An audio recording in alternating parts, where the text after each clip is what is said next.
Before we start today's video, please remember to subscribe, share our videos with others, and browse the channel to watch other enjoyable videos. The Chinese Civil War. The origins of the two Chinas can be traced back to the Chinese Civil War, which was fought between two major factions. The Kuomintang, KMT, or Nationalist Party, led by Chiang Kai-shek. The Communist Party of China, CPC, led by Mao Zedong. The war began in 1927, and after intermittent peace and fighting, culminated in the victory of the Communist forces in 1949. The KMT government retreated to the island of Taiwan, which was then a Japanese colony but was handed over to the Republic of China ROC after Japan's defeat in World War II. The founding of two rival governments. People's Republic of China. In 1949, Mao Zedong declared the establishment of the People's Republic of China on the mainland. The PRC became a communist state with a centralized single-party government, and it claimed sovereignty over all of China, including Taiwan. Republic of China, ROC. Meanwhile, the KMT government retreated to Taiwan and established itself as the government of the island, claiming legitimacy as the true government of all China. The ROC continued to be recognized by many countries, including the United States, as the legitimate government of China for several decades. International recognition. Initially, the ROC retained the seat at the United Nations as China, and many Western countries continued to recognize it as the legitimate government of China during the World War and the Cold War. However, over time, especially in the 1970s, global recognition shifted. In 1971, the UN General Assembly voted to recognize the PRC as a legitimate representative of China, replacing the ROC in the UN. This reflected the growing international recognition of the PRC's authority over mainland China. By 1979, the United States and most other countries switched their diplomatic recognition from the ROC to the PRC, although the U.S. maintained informal relations with Taiwan through the Taiwan Relations Act, which allowed the U.S. to continue economic and military ties with Taiwan. The One China Policy.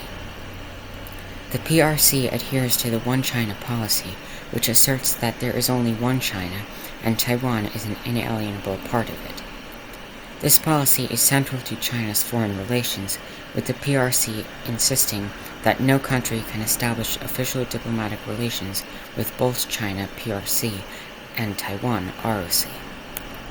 On the other hand, Taiwan ROC operates as a separate political entity with its own government, military, and democratic institutions, but its sovereignty is limited because it is not recognized as an independent country by most of the international community due to pressure from China.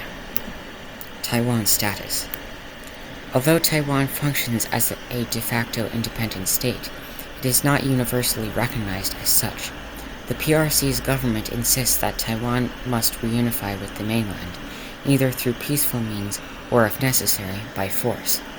This One China framework means that Taiwan's official status remains contentious, with many Taiwanese preferring the status quo or advocating for independence. However, Taiwan itself has not formally declared independence, partly due to the threat of military intervention by China, and because such a declaration would likely trigger conflict with the PRC.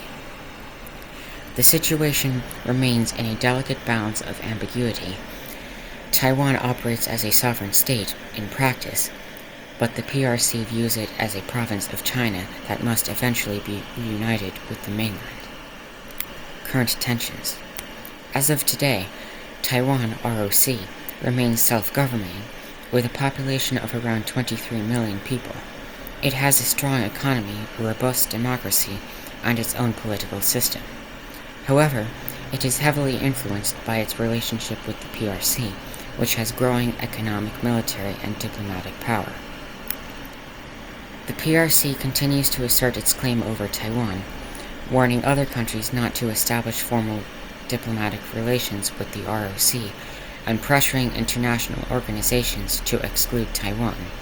On the other hand, Taiwan increasingly identifies as a separate entity, especially with younger generations that emphasize a distinct Taiwanese identity. The role of the international community. Most countries and international organizations, including the United Nations, do not recognize Taiwan as a separate country, primarily due to China's influence and its strong position in international politics. However, Taiwan maintains informal relations and trade agreements with many countries and is a member of some international organizations under the name Chinese Taipei. That is the end of the video, and on behalf of the OLE 20th Century History YouTube channel, thank you for watching this video, and please remember to subscribe, share our videos with others, and browse the channel to watch other enjoyable videos.